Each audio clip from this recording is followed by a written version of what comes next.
a shot. Never mind your liver, get to Gino Spot. Gino Spot. Get to Gino Spot. Gino Spot. Have a laugh, have a giggle, and exercise your middle. Have a Gino shot. Gino Shot. Get to Gino Spot. Gino Spot. Get to Gino Spot. Gino Spot. Have a laugh, have a giggle, and exercise your middle. Get to Gino Spot. Gino Spot.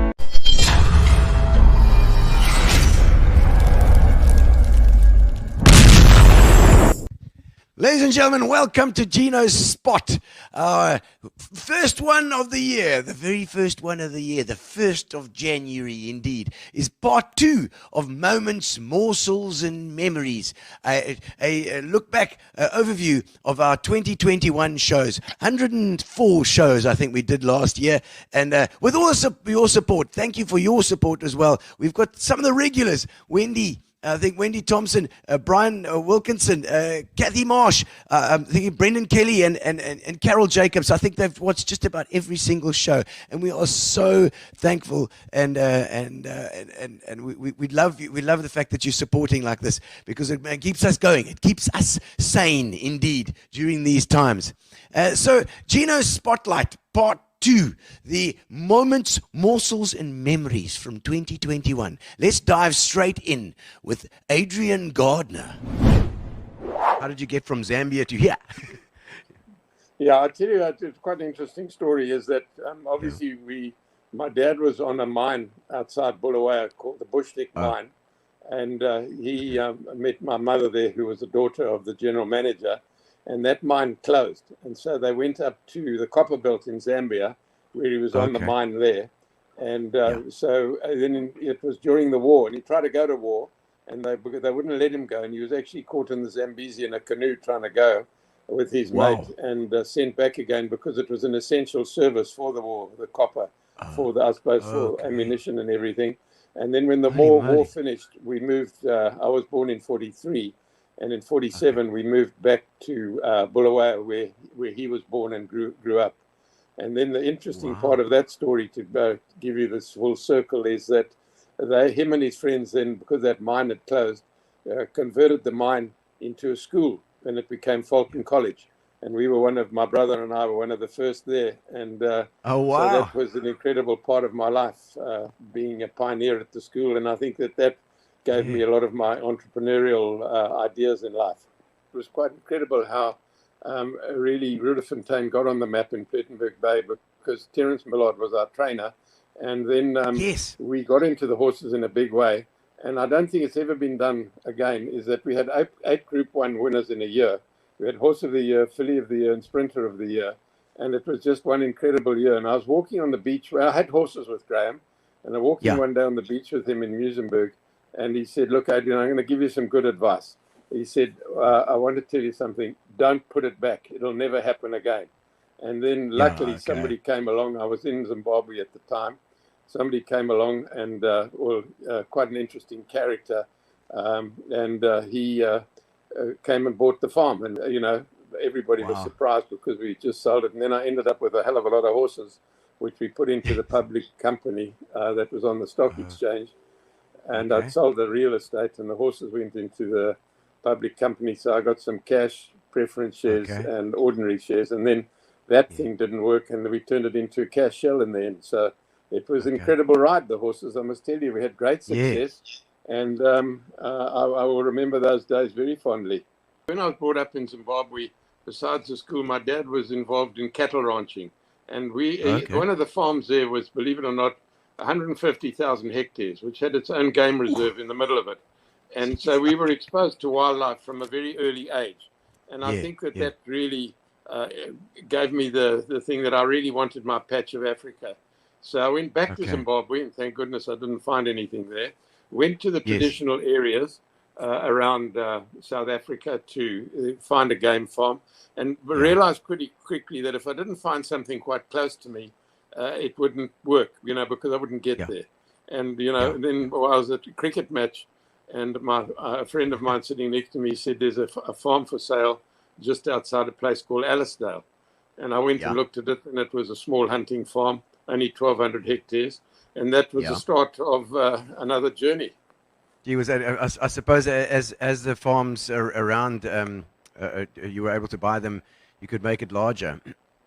Well, the first farm was paid. It was 1989. Paid Yeah, 300 rand a okay. hectare therefore, and then the next Sure. farm came, and before long we'd had 11,000 hectares, and I realised Yeah. that I'd have to commercialise it and make it into something worthwhile. So we did that, and I think the legacy today is obviously that the Eastern Cape is now a wildlife destination, which it wasn't before. Addo had the elephant, but bringing back the big five was certainly an ambition of ours, and we succeeded in it.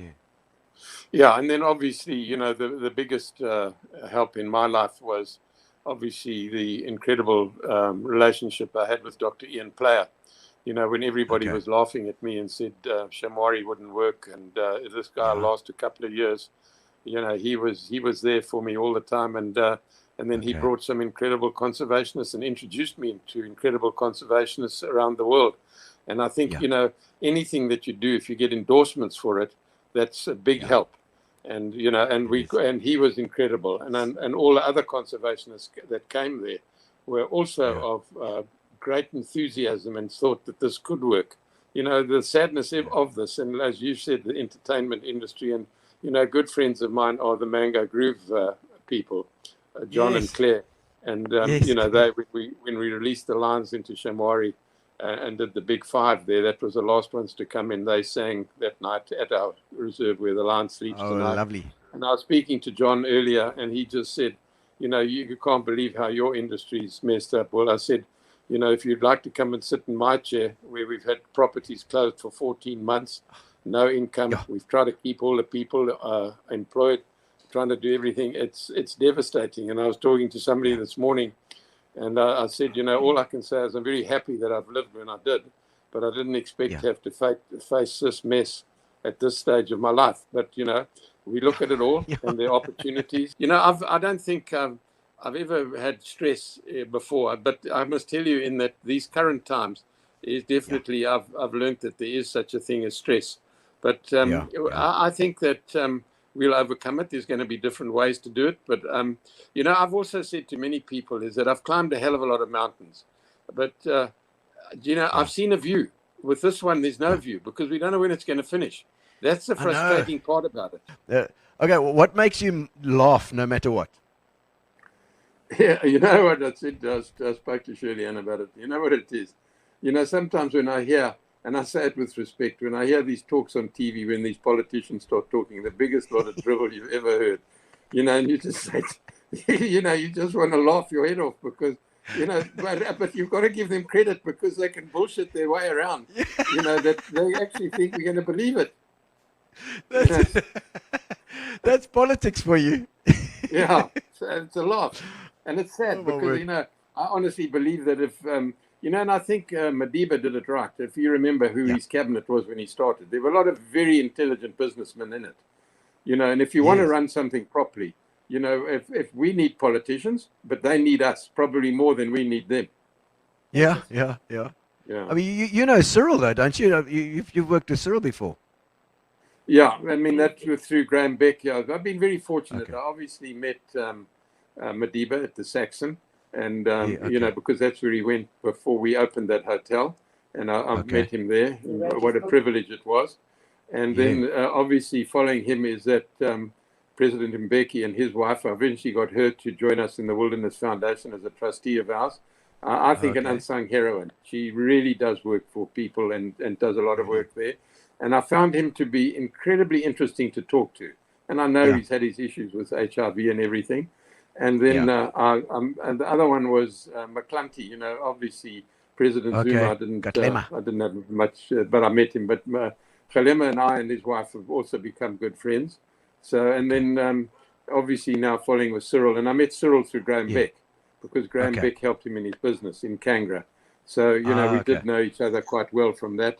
And, just remember the days of Thabo where, he used to bring these businessmen out from overseas every year. And they had those conferences, and we did 3 of those conferences. Wow. And it, it just shows you that sort of person understands that you need the business world to understand where we want to go to. and Yeah, it's just yeah. very sad, and when you think where we were with the Rainbow Nation, and we're Yeah, going for back sure. to, this whole business of I Yeah. get so disappointed, the racialism coming up again, and instead of just putting Sure. that behind us and acknowledging that we had the privileges, and let's use the Yeah. knowledge that we have to give back and sort it out. Unfortunately, I don't know whether it's luck or intuition, but in 2008, we sold Shamwari, and Yeah, I okay. got out in 2011. In 2008, the world crashed. As you know, the economy went upside down. But we managed to keep, I kept my lodge next door, and we have full traversing rights. And obviously, that's where the founder's lodge is. And then in 3 years ago, we sold 50% of our brand to Accor, which obviously was, again, rather lucky. But we did it for 3 reasons. And the first reason was we needed a proper distribution system. We needed a loyalty program. And thirdly, I was very determined to open our own NGO attached to our brand, and that's the Community Conservation Fund Africa, which we've been running for 3 years. All our hotels are so diverse and so different.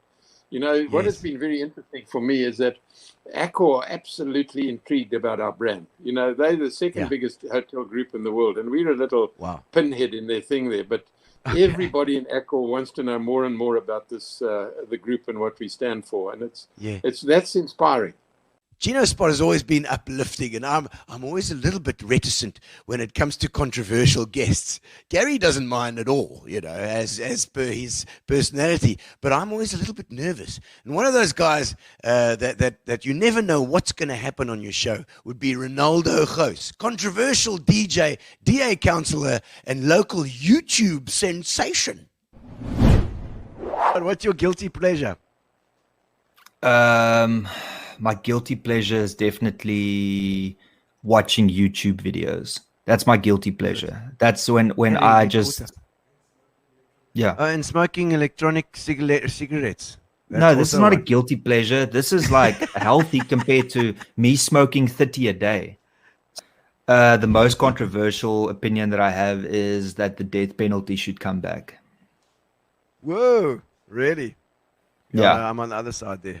Whether or not you trust the government and the court system to implement it, trust me, I get it. I'm talking about a moral standpoint.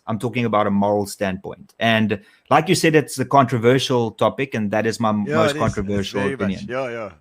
The quirks definitely is, I think that I'm funnier than what I really am. And I'm terrible at analogies. Asking me to compare something and use an example, you're always going to get the caucus type of analogies. Yeah.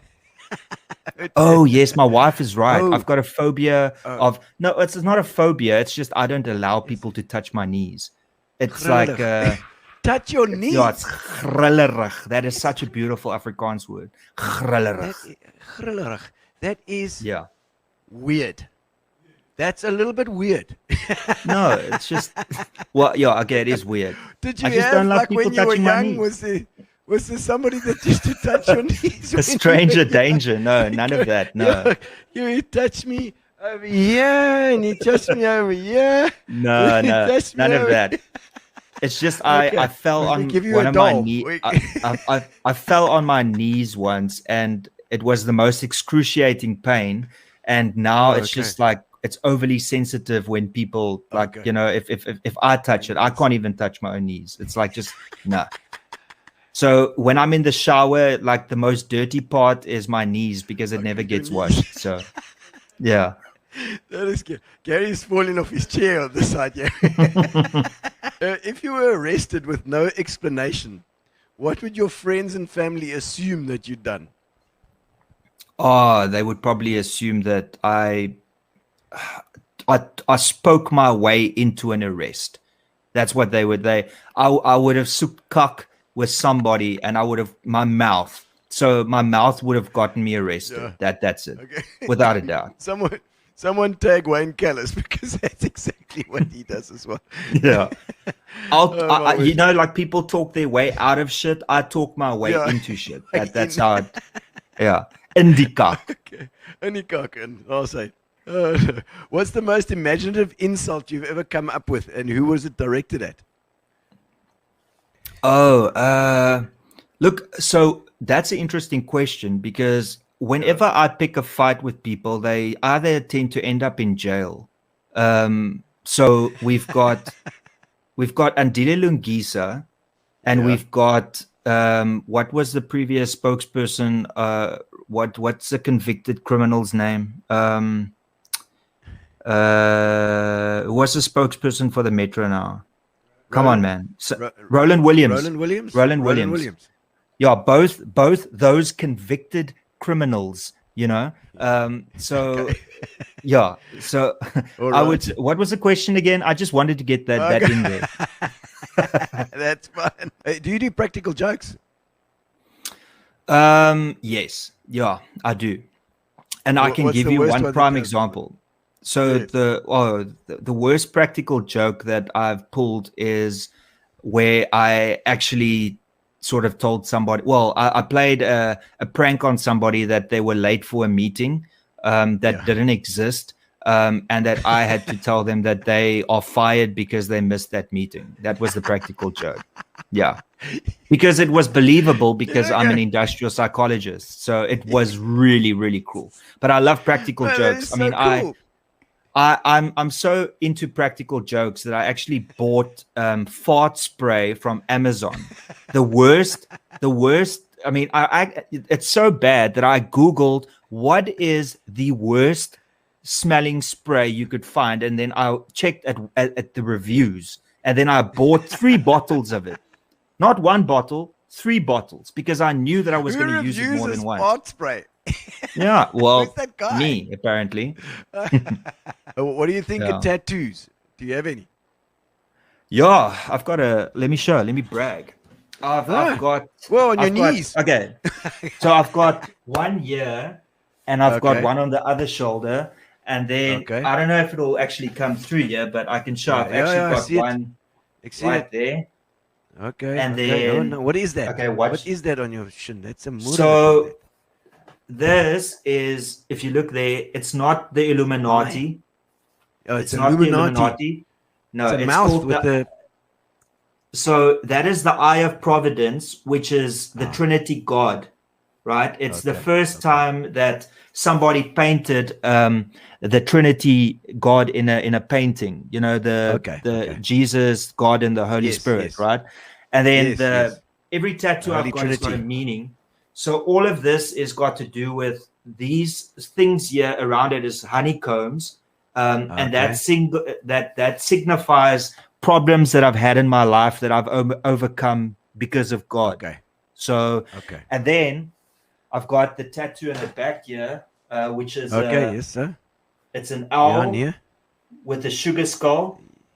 Yes. And that represents the sugar skull is everybody in my life that's passed away.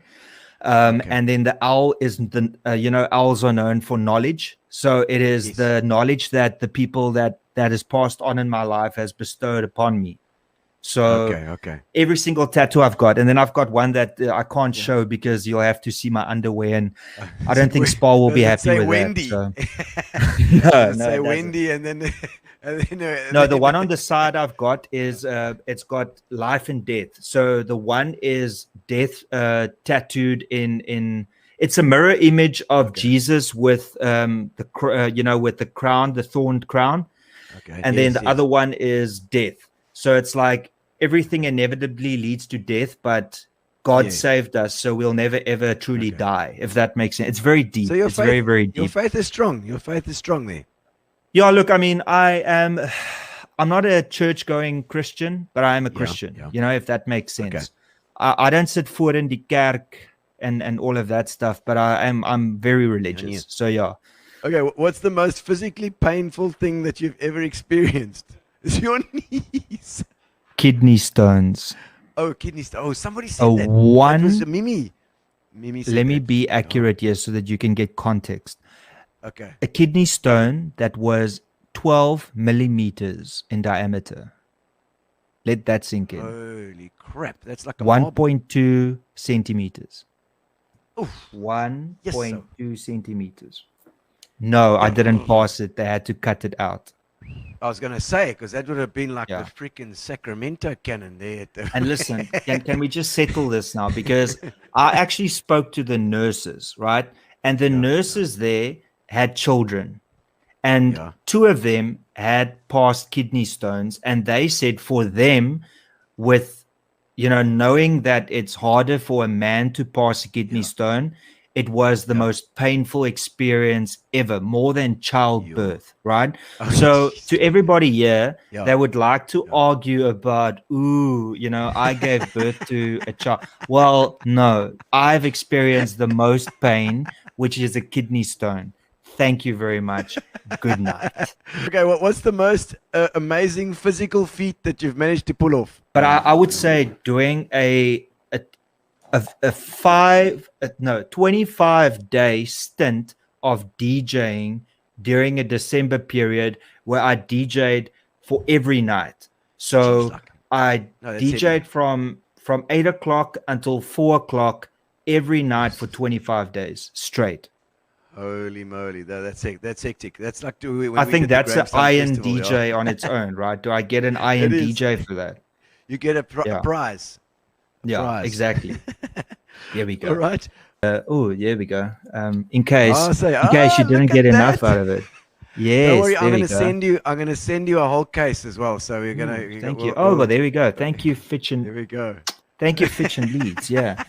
My hobbies is YouTube, and then obviously I used to have a drone. But I don't have a drone anymore, and I don't fly my drone because it would be illegal to fly your drone. So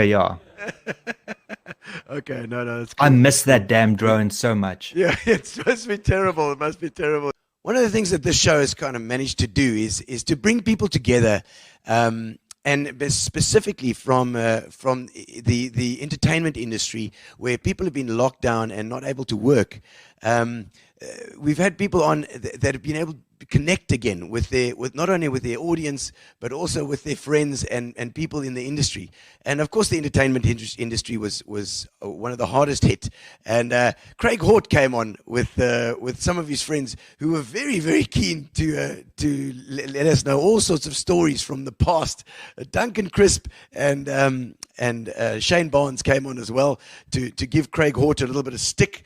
But my favorite from the interview was Shane's father, Graham Barnes, who was a muso that I played with for many years, an old muso that was acting as the waiter, coming in serving them drinks. We had a cracker of a time that evening. These guys, I got a hold of Craig, okay, and I said, Craig, I want you on the show. Come on, do the show. So I thought, well, let me phone Duncan because he knows Craig as well, and we can get some maybe a bit of info that we can do, a little bit of drop-ins here and there. And let me tell you, from there, this fire happened, and I've had my phone has been red hot the entire week because Duncan has been so bloody excited. These guys had a get together at Duncan's place 2 nights ago or 3 nights ago. I was invited, but I couldn't get there because I was in East London on Saturday. And they had a whiteboard. Now I think I've actually got a picture of that whiteboard. Go up a little bit there, Philip. Let me see if I can. There's a picture of the notes there at the bottom. There we go. Check us out. They've got all the anyone. We can look at them all. There we go. There's your whiteboard. That's a mess. That's all the information. They decided to go through the history of everything on a drunken whiteboard. Look at that.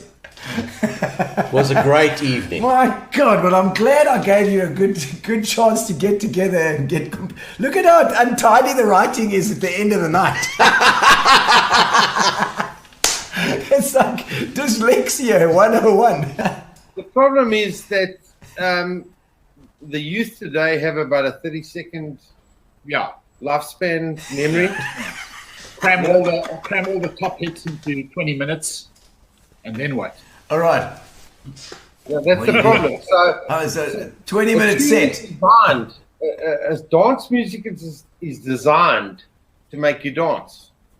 Bottom line, you have a maxi version, let's call it, and it's designed to make you actually dance. Whereas the youth today, 30 seconds, my kids, next tune, YouTube. Yeah. Really? Flick, hey? That's the way it goes. It's not. That's it. Nobody listen to an album anymore. I mean, there's Graham in the background there who knows that he probably knows every song on those Beatles albums, Graham. He knows. I don't want water. Yeah, don't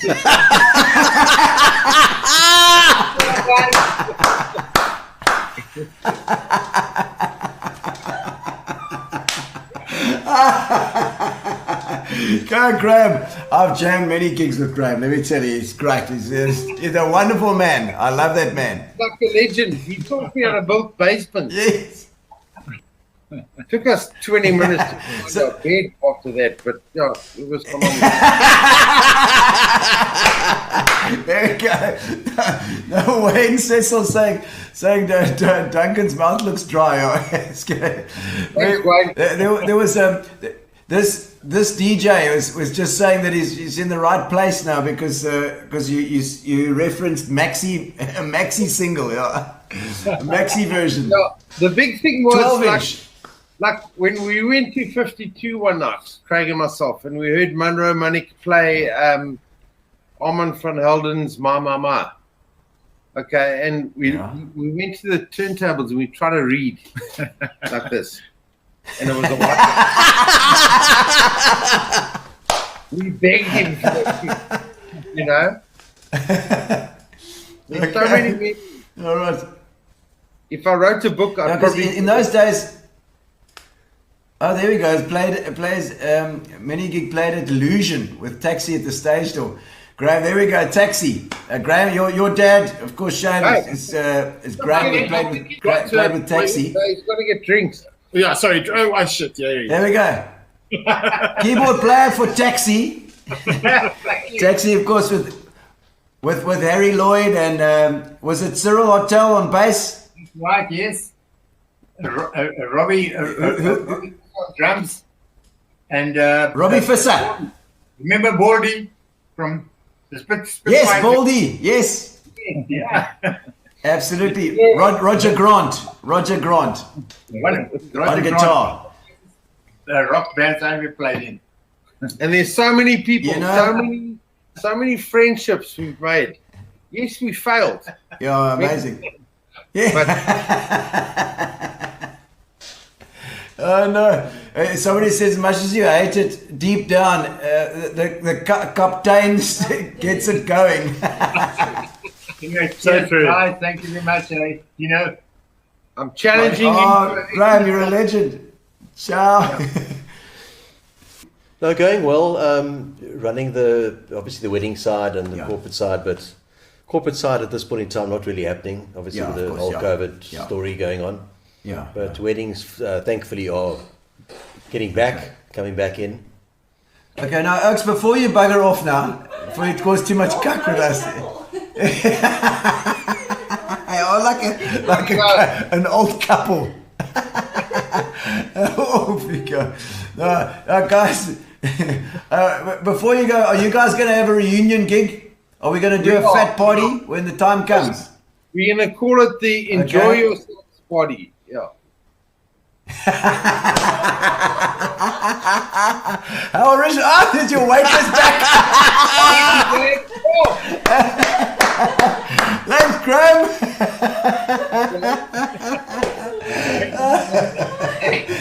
Graham, we love you, Graham. We love you. Okay.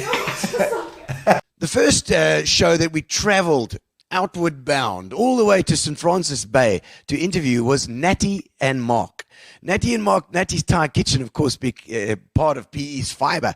And we wanted to find out the inside track on what goes on in the restaurant. Natti was a scream.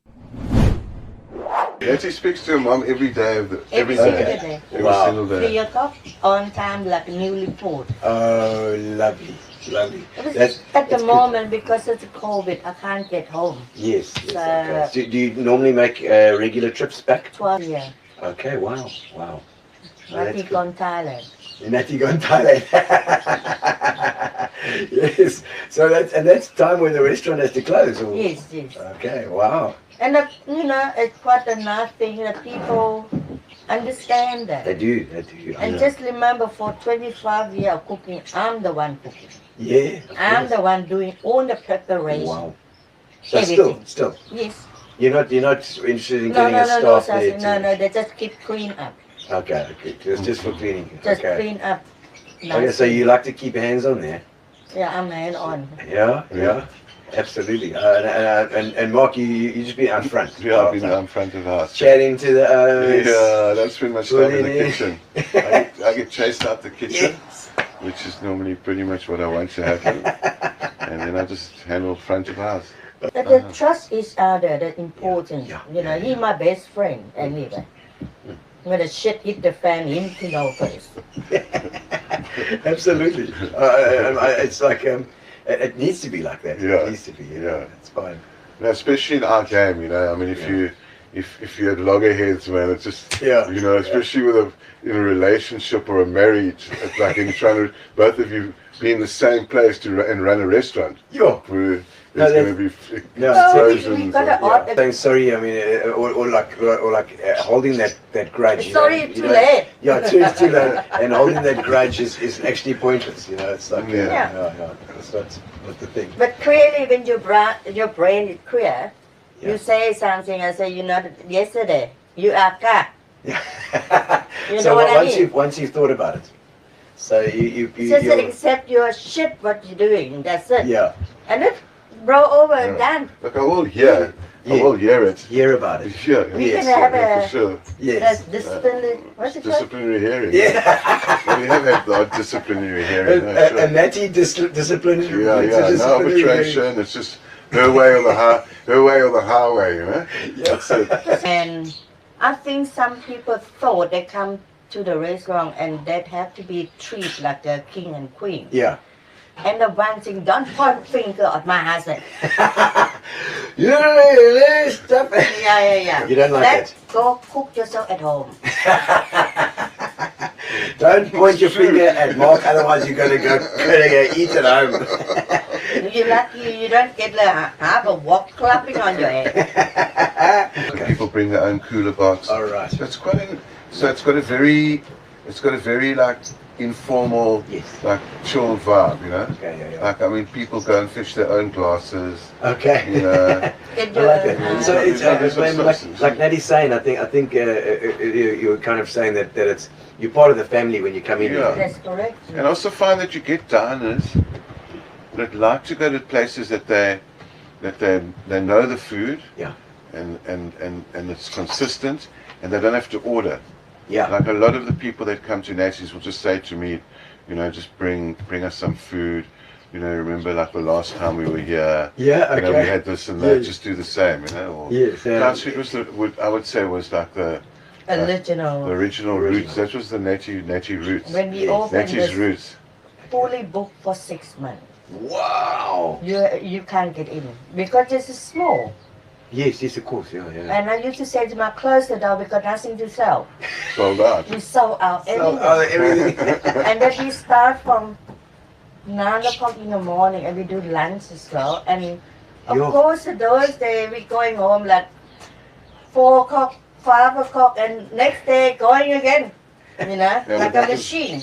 But that was we did that for about 2 years. 2 years. Then I basically said, like I'm either abandoning ship here. Yeah. It's your chance now. Like it's either dinner. Yeah. One sitting a day. Yeah.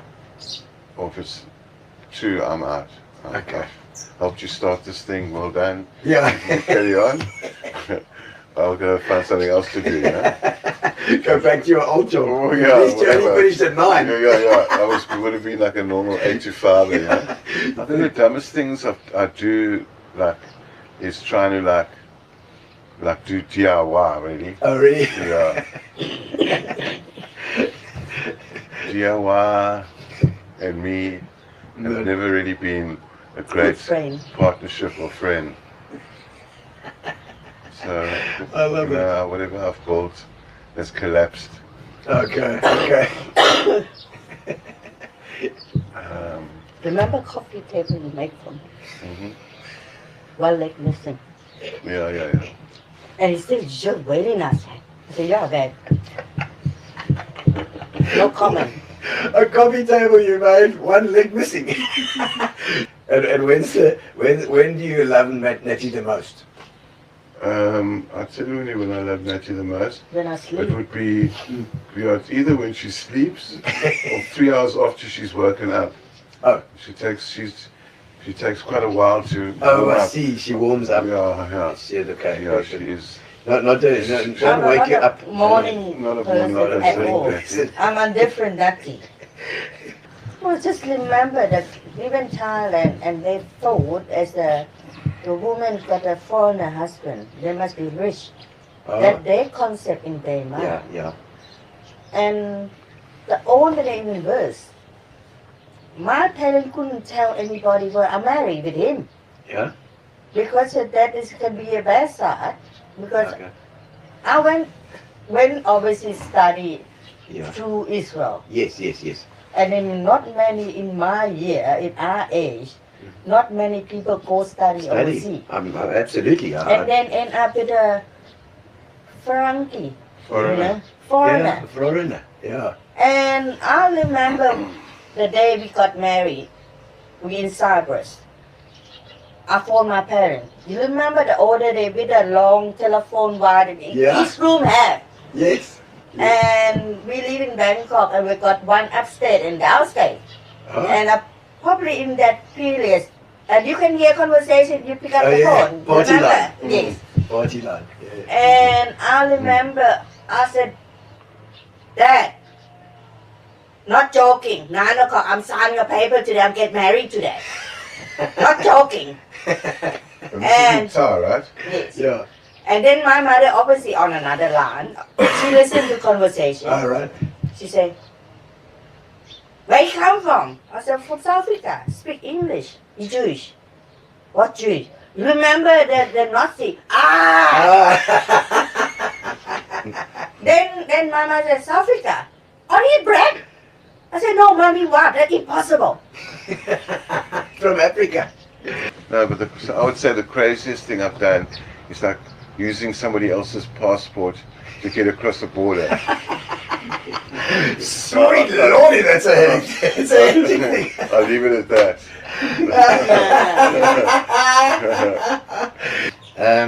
The most uncomfortable place you ever slept? One place in Bangkok. Remember? Look, I'm in Thailand. It's very small, and I used to live in Bangkok. Okay. And we told my family, my aunt, they are staying in the flat, but you're looking at these is big now. Yeah. Okay, you're looking at 3/4 of this room. Yeah. And they already have 4 people. Yeah. They are insist to staying with them. Okay. And I'm quite reluctant. I said, And I said, look, and I said, let's just try. So we did try, end up we slept on the top of each other. We didn't do anything though, because we got no space.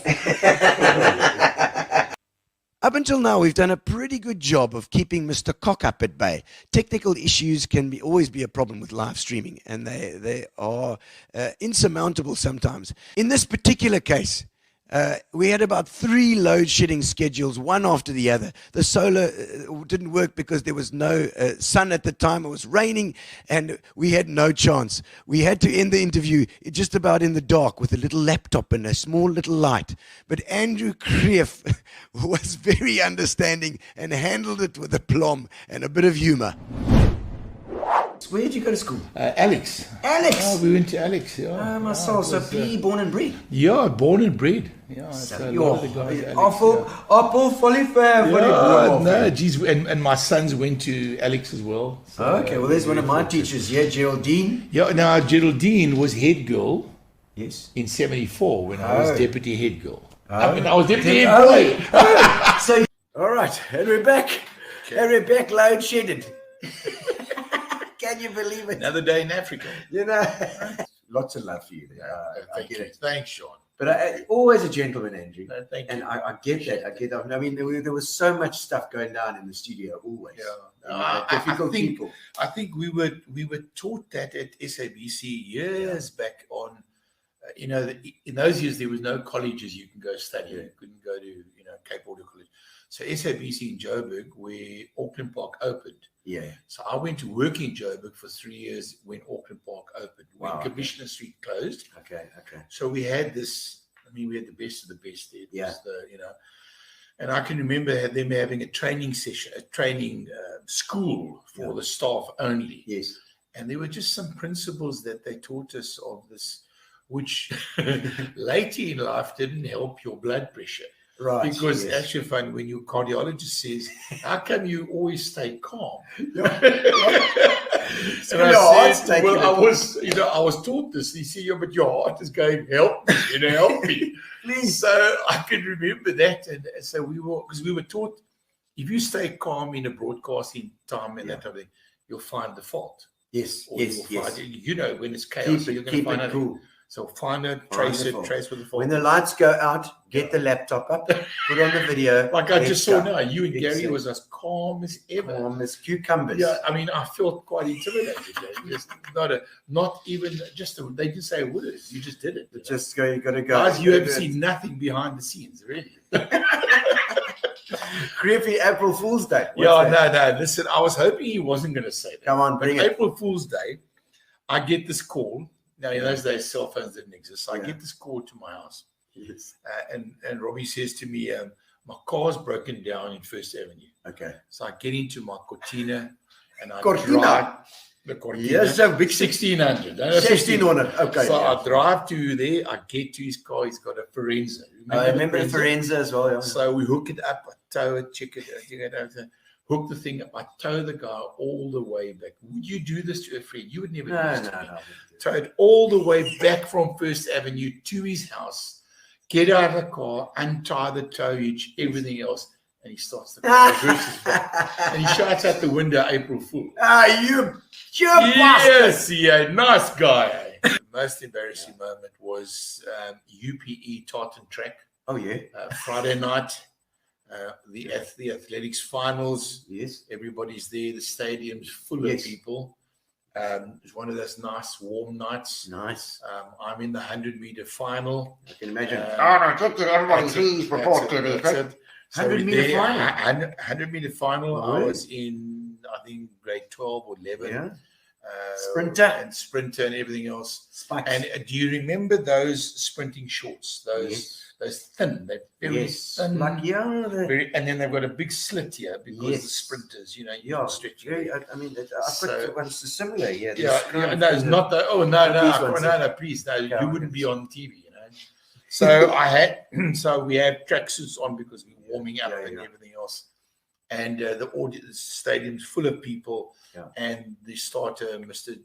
Rosenberg, still says with his little speaker, "Take your marks." So we get ready. We take our tracksuits off, and I turn, fortunately, with my bum towards the people, and I take my tracksuit off, but I take my shorts off. So I'm standing in my jocks.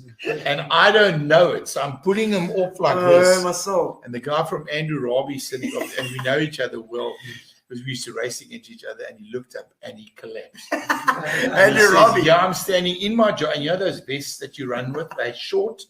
So he has the stadium, and I'm in my joggers. And I'm standing there, and he says, "Andrew." And I grab my pants and I pull my shorts back up again. Of course, the people in the audience are paralytic. They're all watching the 100-meter. The problem was we couldn't start the race because we were laughing so much. One of the advantages of an online show is that you can connect with people that have left the country, because it doesn't matter where you are. It's the internet is everywhere. There's nowhere to hide. It's great for us to then update for expats and to find out what they've been doing, because the show reaches everywhere, even to the Greek islands, where we caught up with Kevin Abrams. When we were about, 9 or 10 years old, I formed a band, and we called it the Pajama Chords. Now, I can't remember who did what, but Lawrence Barris either played guitar or drums. There was a guy called Keith Simon. He was also involved. There was a couple of little guys, and we were all quite talented. And somebody decided to record us at a recording studio, and we recorded a 7 single, and did, and I don't think I was older than 10 years old, and we did a 7 single, and of course, all the parents at the school and etc. They all bought the 7 single, and it's interesting that Lawrence reminds me of that, because it was really, that was the first time that I got the taste, of, let's do a bit of music. It's great. What am I drinking? It's a good question. I'm drinking something called mastika. Mastika. Yeah. What is that? Mastika is a traditional Greek drink, which is very, very potent, and it's done in Cyprus, and I make my own. So what you're seeing here is my own homemade mastika.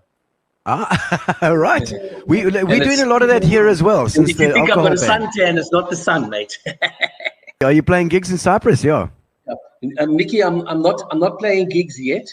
I'm very, as you know, I'm very, very interested in original music, and I'm looking at doing an original music platform. There is huge amounts of music in Cyprus, but it's quite. I mean, like, you can't believe what goes on here. I mean, there's fantastic musicians, brilliant music, but the tendency in Cyprus is tributes and familiar stuff. Because the tourists come and they want to hear something they're familiar with. Of course. As you know, I'm very interested in original music. And what I'm hoping to do in Cyprus, once I'm properly settled, is create a platform for original music. There's amazing singer-songwriters here, and I'd love to help to expose them as a project. Israel was never on my radar. I had other things to do. But I thought, you know what? I need the money.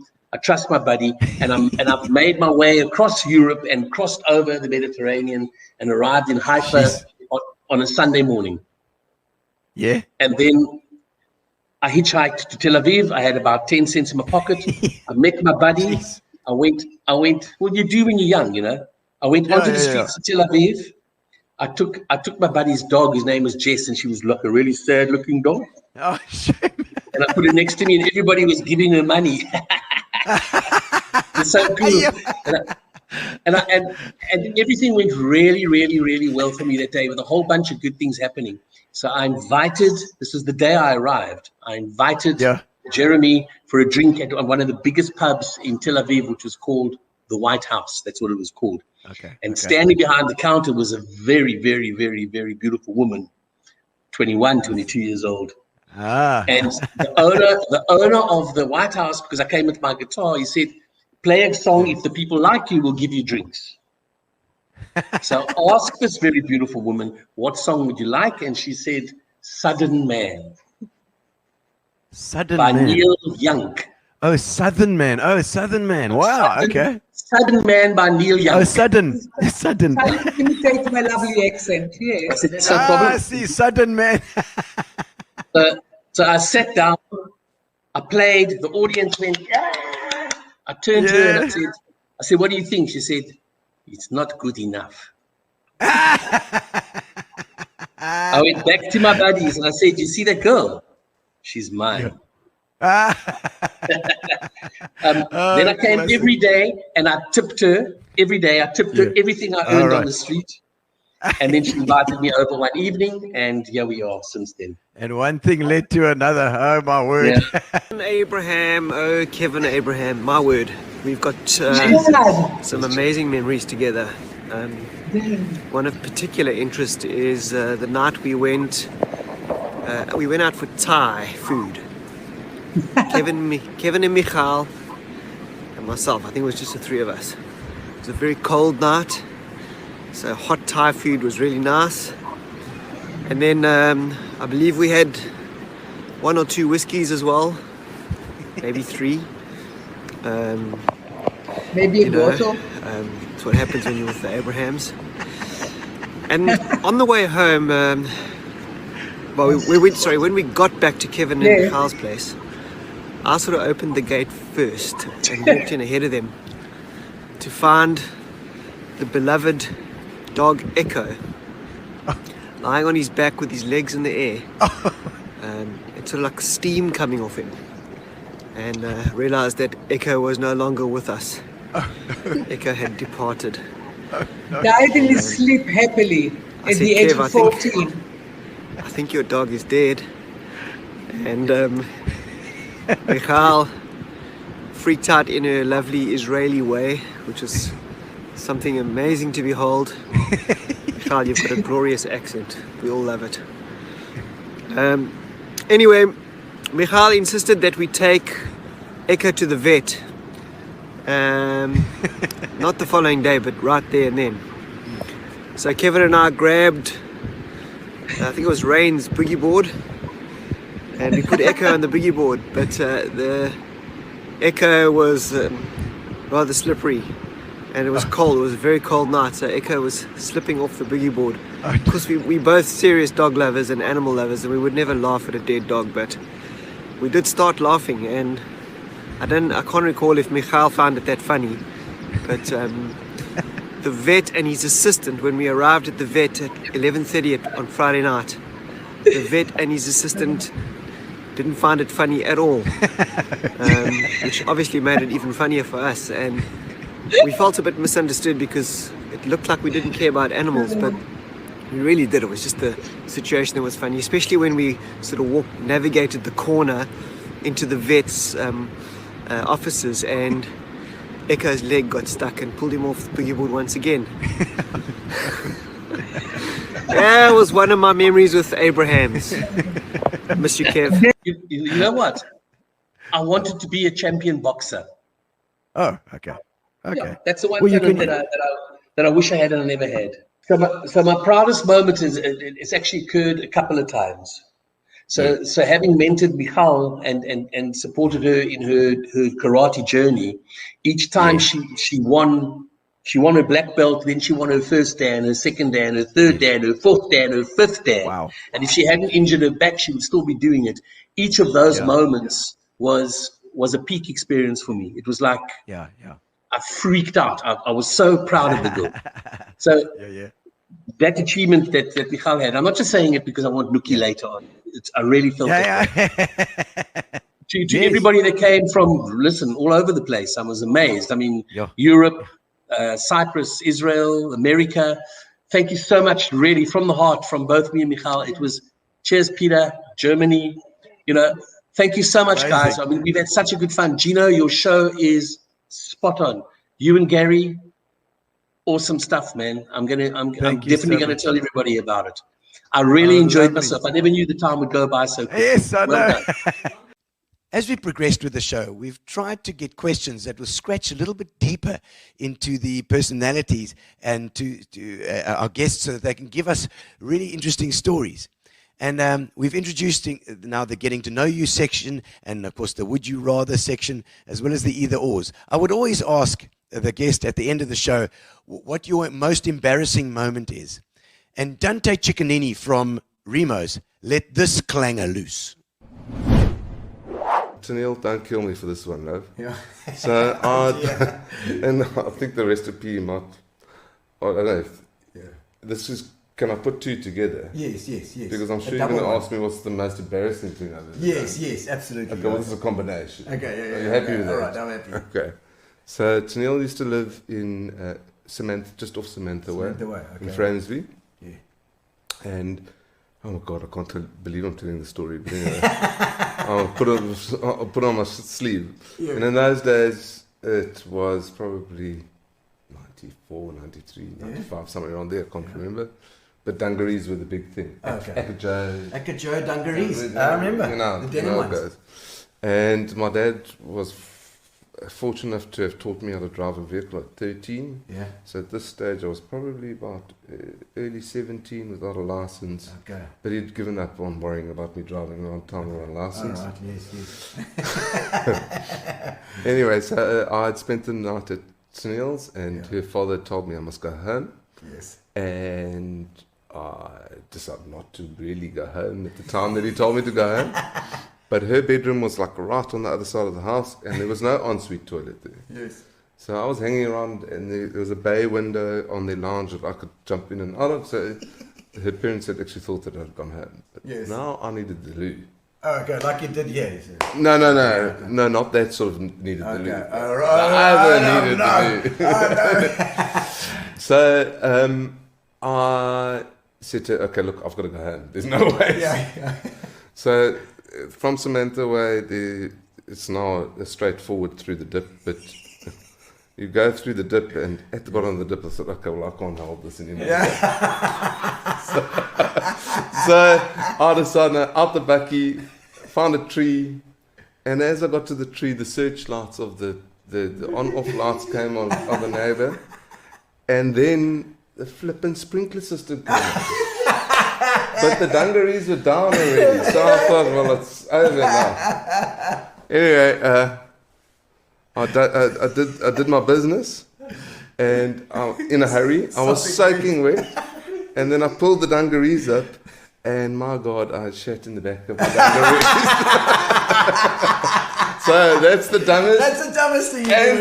And the most embarrassing thing is. So I proceeded to take all of that off, go shower in the sprinklers. In the sprinklers, threw it on the back of the bakkie, and drove home naked. There's the most classic story.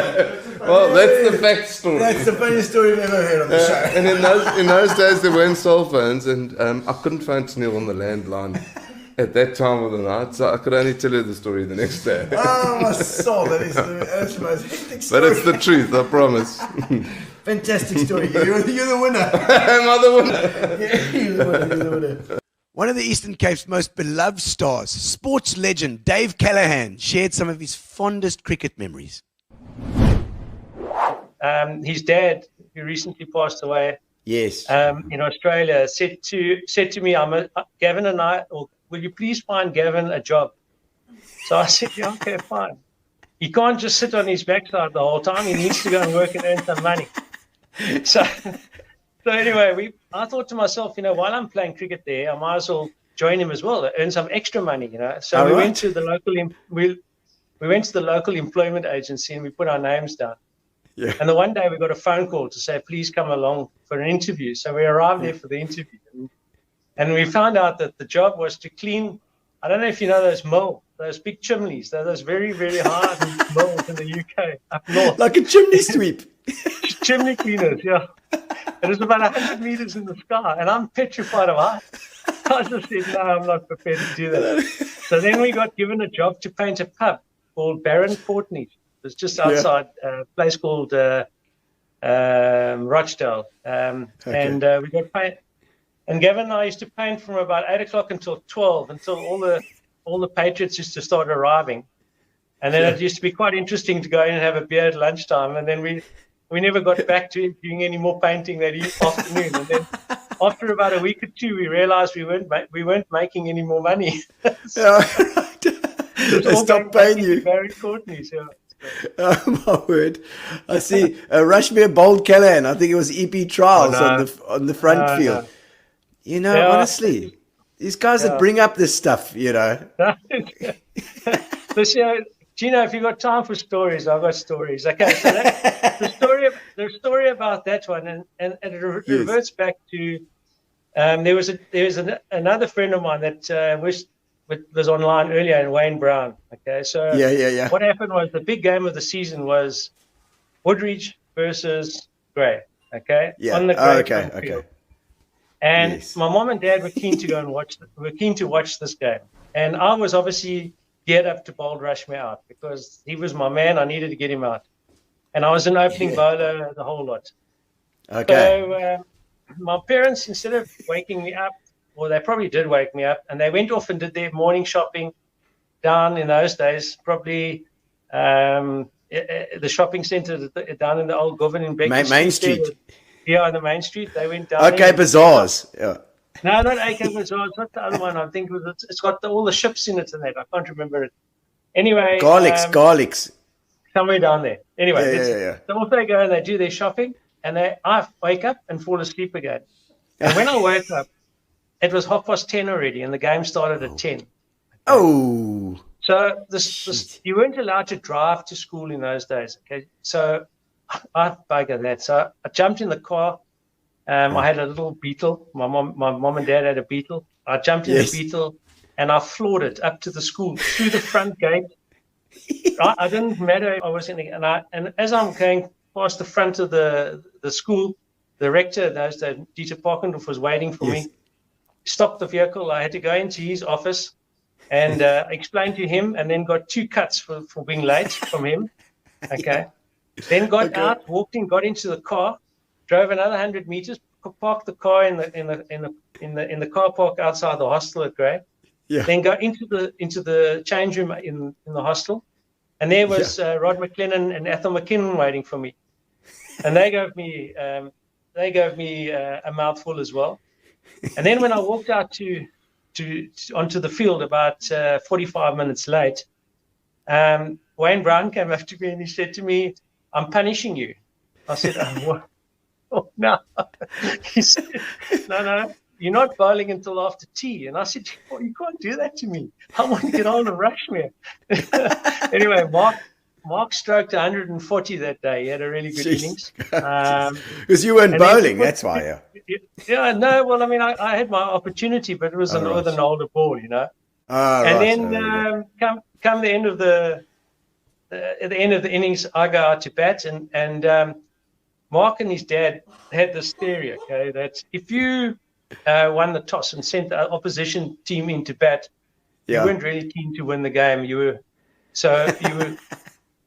So they had this theory. So they batted until basically tea time in the afternoon, and they left us probably about 40 overs to get about 220 or whatever it is, which was in those days, I mean, a strike rate of nearly 5 or 6 is like impossible in those days. Yes. And well, I decided that I'm going to go for it, and I got a quick 50. And then suddenly Mark Reshma came into bowl, and he had probably one of the worst actions I've ever seen of any bowler. And he bowled me a little in-swinger, which I tried to hit through covers and got an inside edge and got bowled. Well, at the age of 57, 56 now, when we all get together, he still reminds me of that. He reminds you. So now you know, another person on this show reminding me as well. So yes, her mom and my mom had met up. They were at school together. Can you believe it? In King Williamstown. King Williamstown. They met, so an arranged marriage. Exactly. Yeah. And then they met up in Greenacres, the ones, and they said, Sharon's mom said to my mom, can you believe? Sharon's up in Pretoria. So my mom says, "Oh no, I'll ask David for tickets." So my mom phones me and says to me, complimentary tickets. And my mom phones me and said, "Dave, the UP tennis team's up there. Can you organize tickets for them?" I said, "Yeah, sure, Mom. No problem." Now I'm thinking, I don't know who I'm organizing tickets for. I really don't know who it is. But anyway, okay. So they came to the hotel that evening to collect them, and I left them at reception. And I was upstairs chatting away. And I went to a couple of guys that played tennis at like Philip Am and Mark Rushmere played a bit of tennis. And that. I said to them, "Guys, do you know the tennis girls? You know who are they?" No, they don't know. They don't play league tennis and that time. So what I did was I kept note of which tickets I'd given away. Okay, the seat numbers. Okay. And I made sure that I went and fielded in front of those seat numbers so I could see who the tennis girls were. Yeah, so people actually do that. I mean, you actually did. You managed to pull that off. I pulled it off. I even convinced Kepler. Yeah, and that was tough. That was tough. But it was down in a key position, down the third man or a backward point. Right. So I fielded down there, and then just for the first half, they didn't even come. And there was nobody there. Those seats were empty. And I thought, no, I've wasted about 6 complimentary tickets here. Cheapers. What's going on here? And all that arguing to get them there. Exactly. And then just before the end of the innings, because we were batting second, I could see these girls come walking through, and then I realized, gee, that's Sharon from P. I know Sharon, and then I started putting 2 and 2 together, and there we go. So then you went over, said hello, and one thing led to another. Yeah, exactly. Yes.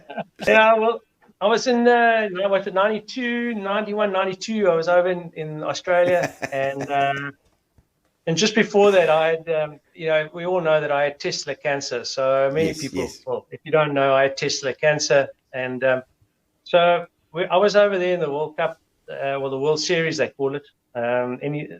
In Australia, playing against Australia and New Zealand and South Africa in a quadrangular, and we were playing in Adelaide. No, it was Perth. Sorry, and we needed to beat Australia and New Zealand out Australia and New Zealand in 2 days to go through to the final. And the big game was obviously Australia. And I came in and I nicked off Mark Waugh, caught Macmillan at second slip, and he was out. And the next ball, I ran up and I bowled a beautiful away swinger, and Steve Waugh went on the drive and nicked it straight to the keeper, and he was out as well. Anyway, imagine the EP Oaks at home, like, yeah, exactly. Yeah. Two of us, Port Richardson, bowled Callaghan, you know. Oh, and so anyway, I got the man of the match in that game, and then the next day we went on and beat New Zealand. We were in the final, and I remember lying in my hotel room one day, and Tony Gregg was having this talk show, and they were asking different questions and that type of thing, you know, trying to trick each other. And he came up with this one thing. He said, "Guys, there's a South African cricketer that's touring South Africa at the moment who got both Waugh brothers out with one ball." And everybody was looking at him thinking, what is going on here? What is this man all about? I mean, you can't get double play in cricket. How can you get two people out with one ball, you know? Yeah. Anyway, it stumped everybody all the audience couldn't answer it. And eventually he said, well, there's this little man from the Eastern Cape. His name's Callaghan. He had his testicle removed when he had testicular cancer last year. He's only got one ball. And he got both Waugh brothers out on the weekend. Both Waugh brothers out. Oh, my soul. One of my favorites, live wire, energetic estate agent, Kobie Potgieter, always on a mission, always got a new project, gave us some fantastic advice for investors. What's better to rent or to buy right now? Definitely buy. I mean, with the always buy. Always buy. Because the thing is just the rent, the rental is related to the value of the property, and your interest rate is 7%. So you know, if your property that you are renting is worth R1 million, you more than likely will pay 7, or you probably will pay 9,000. No, 8,000. But if you buy for R1 million, you'll pay 7,000. So you're literally now paying the same for buying as what you are paying for renting. So that is why the first-time homeowners percentage, 64% of all sales is now the first-time homeowners. That's buying. How do people get the money together? I mean, as somebody who's what's the best way to get that money together to get that first place? I mean, you got to go to the. I saw Better Bond on online here as well. Better Bond, my partners, Erika and Sandra Jarvis. Erika Venter, she's the head for the Eastern Cape. Phenomenal woman. And she gives us training every Monday, her and Sandra. So we always know what the banks are doing. We always know which banks are the most lenient at the moment. So just remember, if your bank is Standard Bank, it's not to say that Standard Bank has got an appetite this month. It might be, it can be, or Absa Bank that's got the appetite. So that's why it's so important to work with a company like Better Bond, because they will know at any given time. Banks sometimes have got an appetite and not. So they know where to place it, and also they know where the best interest rates are given at any given time. But long story short, it's extremely important that as soon as you have an income, that you must get to Sandra or Erika at Better Bond and ask them, what do I qualify for? Yeah. And so it's just that standard income that you need. You need to have this, standard income, this, and then you can get something. You know what the easiest way to work it out on a 10% interest rate is always, if you want to buy a house for instance, R1 million, you need to earn 30,000. That is a 10% interest rate. So you always times the amount that you want to buy with 3, and you divide it by 100, and then you actually see a plus minus if the interest rates do go up to 10%, because currently it's 7%. But also be mindful that the interest rates are not going to stay at 7%. It more than likely will go up. The indicators are that it's not going to go up this year or next year. But from probably 2023, the interest rates are going to slowly go up. Now, if you can remember, in 1997, when we bought this house, the interest rates were 23, 24%. Yeah. So I remember that. I remember that.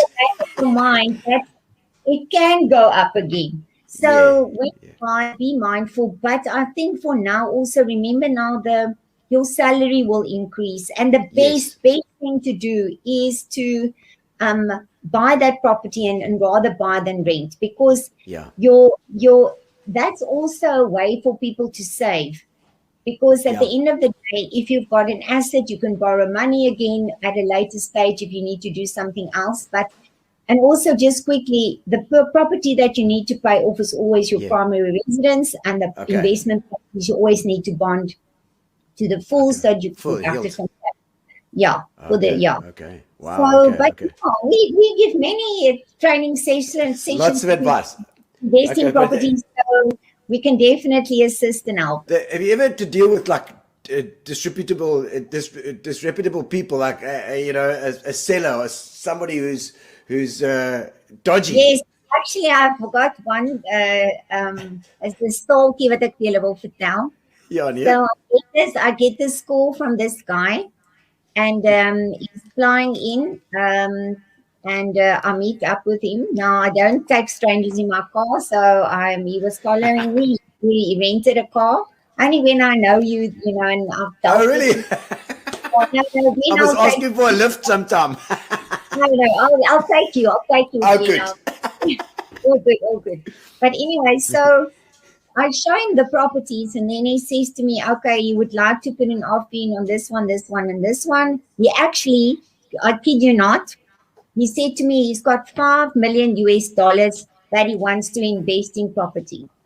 So I take him, he likes this, he asks the right questions. Then I say to him, okay, now how are you going to pay? Where is the cash?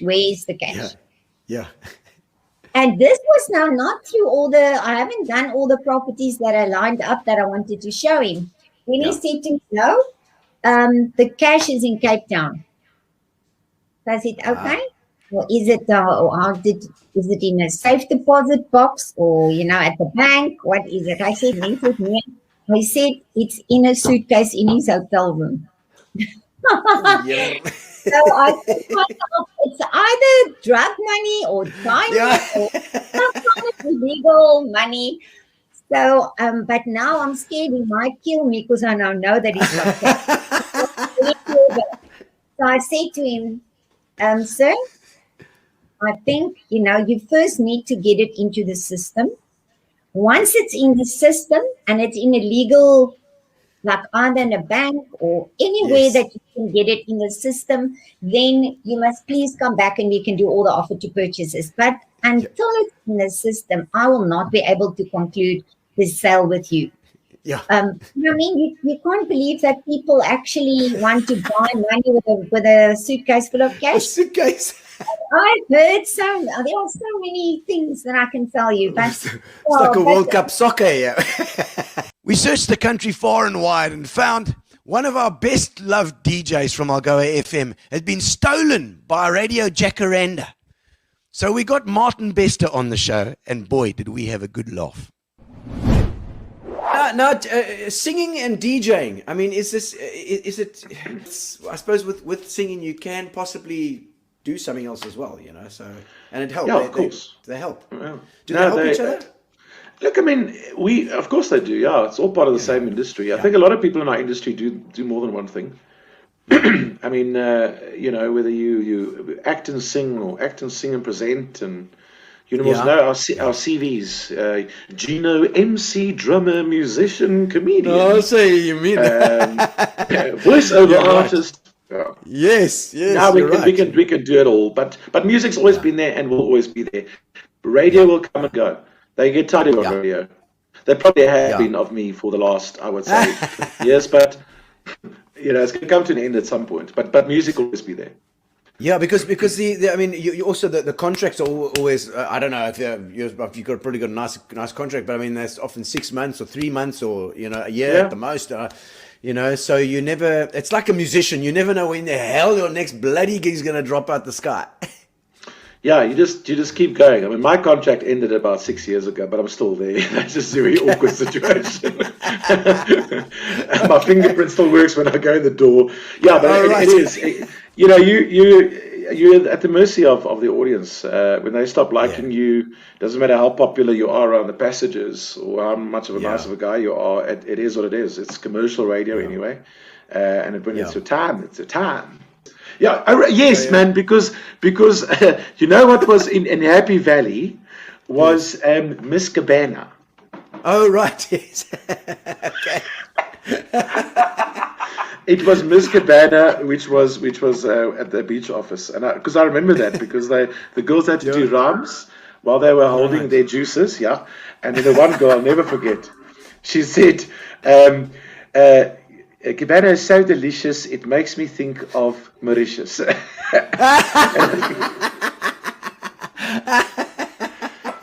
The shit you remember. I mean, yes, honestly. How many the dinners cooked by Charles in the house in Cape Road and late in Mormon? Did you have lots of dinners there? Eh? Oh man, I tell you what, Charles cooks, of course. That's where it all started. I mean, and the parties that we used to have and the dinner parties will always be, very, very close to my heart.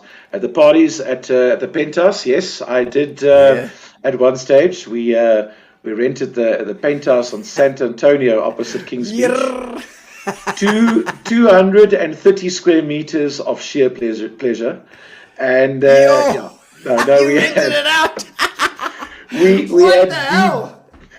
had the best time in those days, but also the warmer house. And that is just so like gangster. It's like dude, and when you open those sliding doors on the balcony. No ways. No, we had the best time. Well, I'm sure you had lots of times, and I'm sure there are lots and lots of stories that you've got to tell that. But instead of you telling them, Martin, we're going to bring on a special guest quickly to enlighten us on what. Tell us about the stories, Shaw. It's one of those. The names of the not so innocent will not be changed. Hey. Yes, they will. You and me. I mean, it's a given. It's a given that we feature in these stories. But the names of the not so innocent will not be changed. I remember fondly all our times in Angelo's as well, in Parliament Street, the original Angelo's, when you, me, and Eula and Mr. Mayor were the fashion police. I stayed just around the corner. I was in Pearson Street. Right. Hey. And of course the P1 Santa Antonio, where we got to see Sif Santa. The short version is Martin's birthday is the 22nd of December, and he will tell you himself that by a certain age he was tired of happy birthday written in Christmas cards, birthday presents wrapped in Christmas paper, combined presents and stuff like that. So every year he made sure that there was no kind of link to Christmas. And the one year he was just like, stuff it, I give up. The theme for my birthday party this year, and it was his birthday in '99.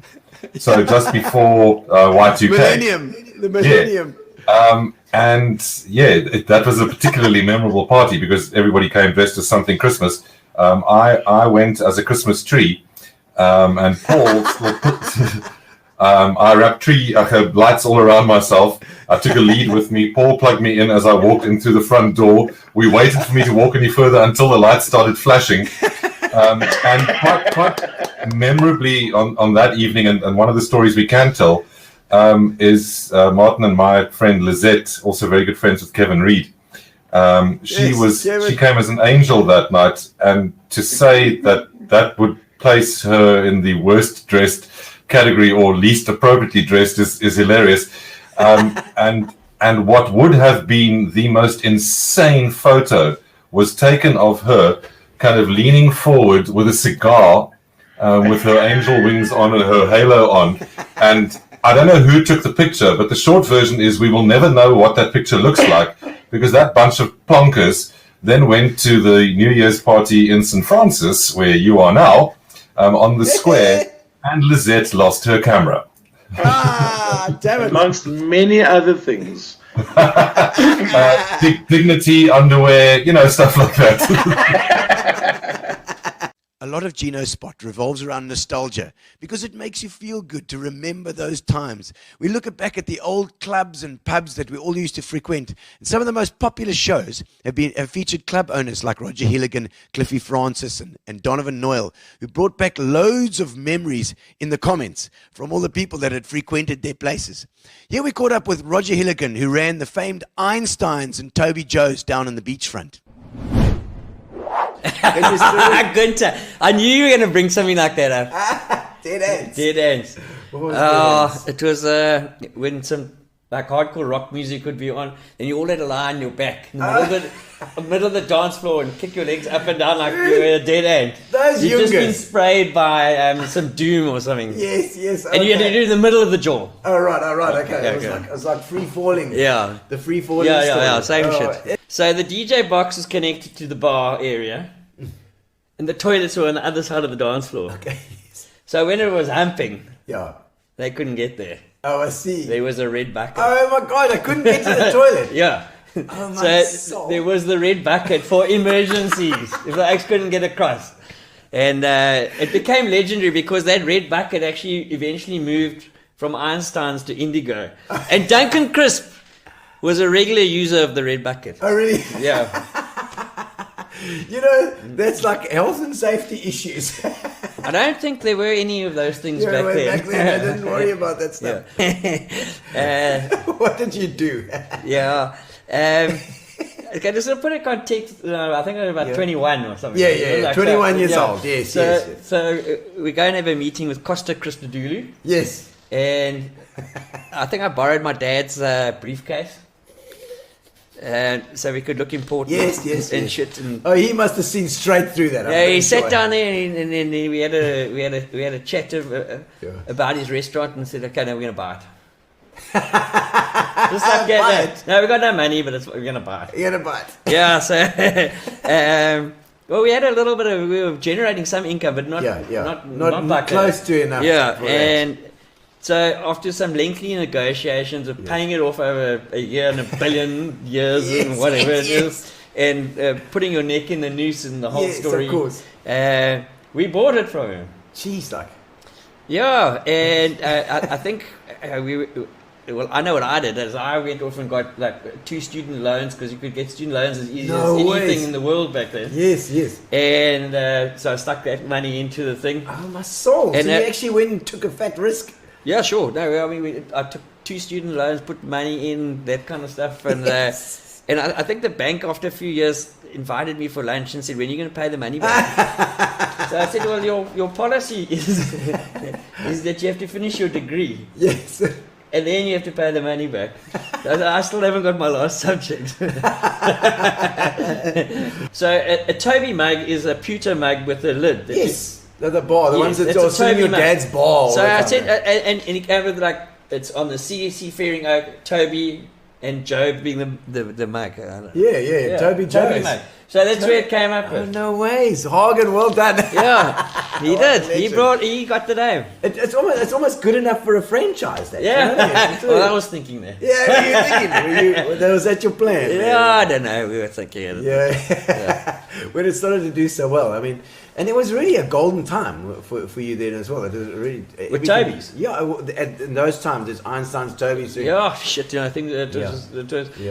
I feel sorry for the kids in PE now because I don't know if there's not that there's nothing to do. Yeah. I'm just saying there's not the variety that there was. I mean, there you had Tuppers upstairs. Donovan was running a bloody great show there. I mean, you had Continuum, you had Hot Shots, you had. I can't even remember. The Dross was quite a jaw. Yeah, the Dross as well. I mean, that's just in the centre. Yeah. And then you had Spiricles, you had all the other things. I mean, there were so many places to go to. Yeah. There was some drama with one of the other pubs upstairs with it laid some complaints to the municipality. Oh, geez. Yeah, so and Greg phoned me and said, listen, actually, they want to demolish the deck. Oh, shit. And what must I do? I don't give a shit. What could they do? You build the deck! We'll deal with other shit later. You build it. She said, they're going to take my equipment away. I said, I don't care. You build it. Keep on. So they tried to get an order against us to have it pulled down or whatever it was. Okay. And it was... I'd built 1.5 meters over the boundary line. Oh, right, okay. I'm not very good with boundaries. Yes. You push them. And so we went 1.5 meters over the boundary, and I went over to the land. I found the land was it was the museum's land. Okay.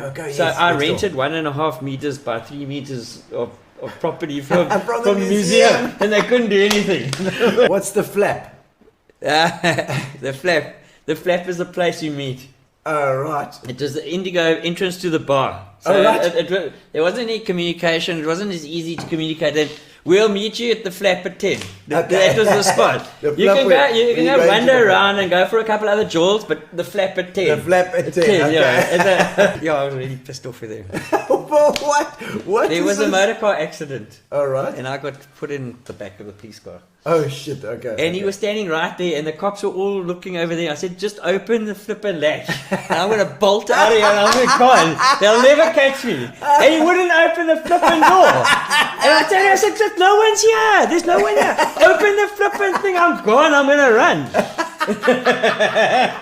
You probably would have got into more cuck. I think he did you a favor, Jonathan. No, they would never have caught me. I think they would. Yeah, I was cross with them.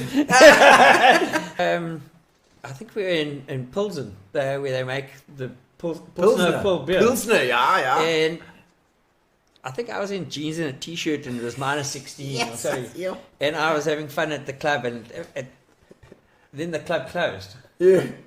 And they said, "No, well, you must go home." You go home now, yeah. So, well, I don't know. I've lost my mates. Stagger. I lost my mates. I looked left and right down the street, and it was like snowing and cobblestones. And I don't know where to go. It is cold, eh? Yeah. So I went to a hospital and.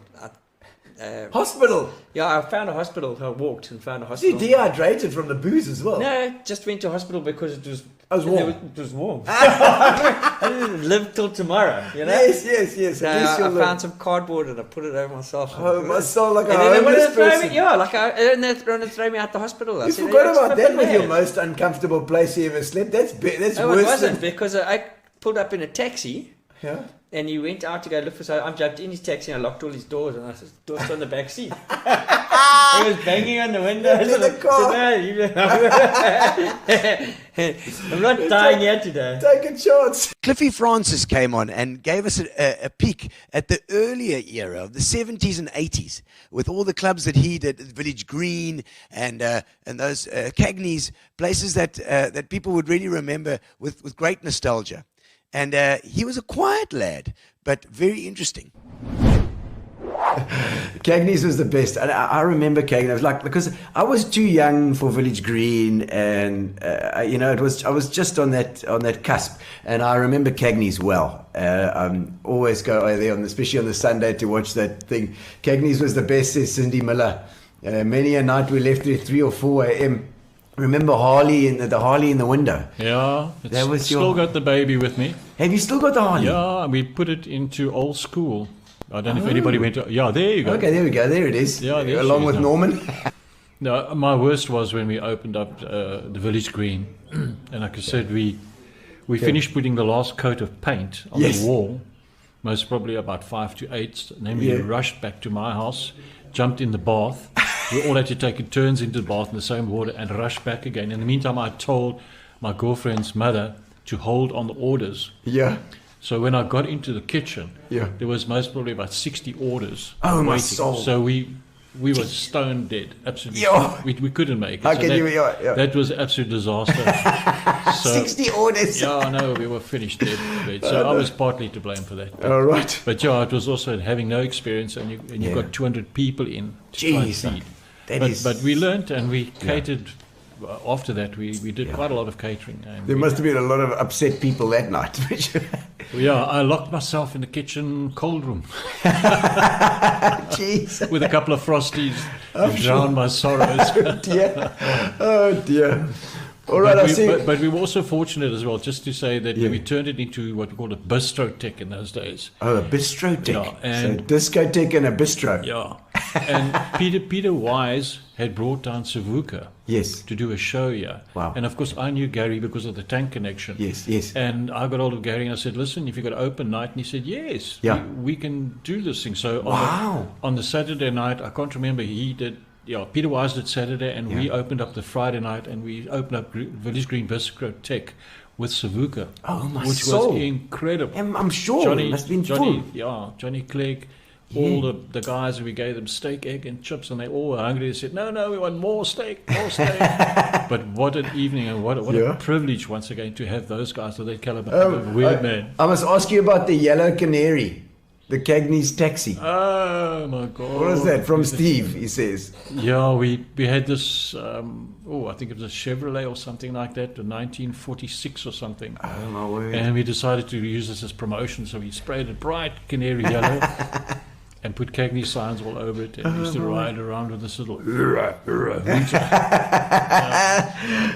Classic. Yeah, there was lots of things happening in those days. It just seemed so easy in those days. Yeah, was it that one? Yep. Is that it? That's it, yeah. I think when I was still very young, maybe 13 or something, like, that sensitive age when you're getting a little bit pubic hair. Yes. Yes. And there was this place in South Coast called the Lido. Yes. And it had an underground restaurant. Yeah. And it had a clear panel of glass. Yes. And I was on the top, and I dived in, and my pants came off. Oh, the swimming pool. Your pants came off. As a 13-year-old, that is just the worst thing that can ever happen. Oh, my soul. I rushed out of there, and it stuck my head well and truly under a towel and got out of the place. I think when we opened up Honky Tonks as well, it was a very special night because it was quite a big concern. Yes. And we'd kind of pulled Cagney's as far as we could go. Yes, okay. And we opened up a whole new venture, and it opened up, and it was just packed, and it was magic. Yeah, magic. It was one of the proud moments. Yeah. That brings us to the middle of August, and that'll be on the 4th of January, when we'll have part 3 of our series in Spotlight. The Gino Spotlight 2021, where we're going to finish off the year. Thank you very much for joining us on Gino Spot. Thank you to our sponsors, Fitch and Leeds, and thank you to Spar, as well as our Amobia, our internet provider, and Fat Cats for the food, and Casey for the punters. We'll see you on the 4th for part 3 of our series.